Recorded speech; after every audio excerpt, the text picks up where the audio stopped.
നമസ്കാരം, കൊട്ടാരക്കര മീഡിയയിലേക്ക് സ്വാഗതം. പൗരത്വ ഭേദഗതി നിയമം നടപ്പിലാക്കില്ലെന്ന് പറയാൻ കോൺഗ്രസ് മുഖ്യമന്ത്രിമാരുള്ള കർണാടകയ്ക്കും ഹിമാചൽ പ്രദേശിനും തെലങ്കാനയ്ക്കും എന്താണ് കഴിയാത്തതെന്ന് KT ജലീൽ MLA. പിണറായി വിജയനും തമിഴ്നാട് മുഖ്യമന്ത്രി സ്റ്റാലിനും പൗരത്വ ഭേദഗതി നിയമം നടപ്പിലാക്കില്ലെന്ന് പറഞ്ഞു കഴിഞ്ഞു. എന്നാൽ കോൺഗ്രസ് മുഖ്യമന്ത്രിമാർ ഇതിൽ അഭിപ്രായം പറയാത്തതിലൂടെ കോൺഗ്രസിന്റെ കള്ളക്കളിയാണ് വ്യക്തമാകുന്നത് എന്നാണ് ജലീൽ പങ്കുവച്ച പോസ്റ്റിൽ പറയുന്നത്.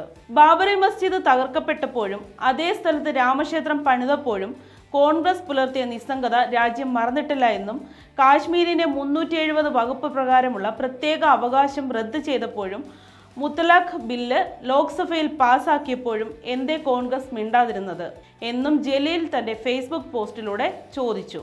കേന്ദ്രം നടപ്പാക്കുന്ന നിയമം കേരളത്തിലായി നടപ്പിലാക്കാതിരിക്കാൻ കഴിയില്ലെന്ന് പുരപ്പുറത്ത് കയറി ഓരിയിട്ടവർ തമിഴ്നാട് മുഖ്യമന്ത്രിയുടെ പ്രസ്താവനയെക്കുറിച്ച് എന്തു പറയുന്നു എന്നും ജലീൽ ചോദിച്ചു. പൊതുജനങ്ങളുടെ സഞ്ചാര സ്വാതന്ത്ര്യം തടസ്സപ്പെടുത്തി പ്രകടനം നടത്തിയാലും മുൻകൂട്ടി അനുമതി വാങ്ങാതെ ജാഥ നടത്തിയാലും ഏത് പാർട്ടിക്കാരാണെങ്കിലും കേസെടുക്കും. ആര് പൊതുമുതൽ നശിപ്പിച്ചാലും അവർക്കെതിരെ നടപടി സ്വീകരിക്കും. കൂടാതെ ചേനക്കാര്യത്തെ ആനക്കാര്യമായി അവതരിപ്പിച്ച് സാധാരണക്കാരായ ജനങ്ങൾക്കിടയിൽ തെറ്റിദ്ധാരണയുണ്ടാക്കാൻ ശ്രമിക്കരുത്.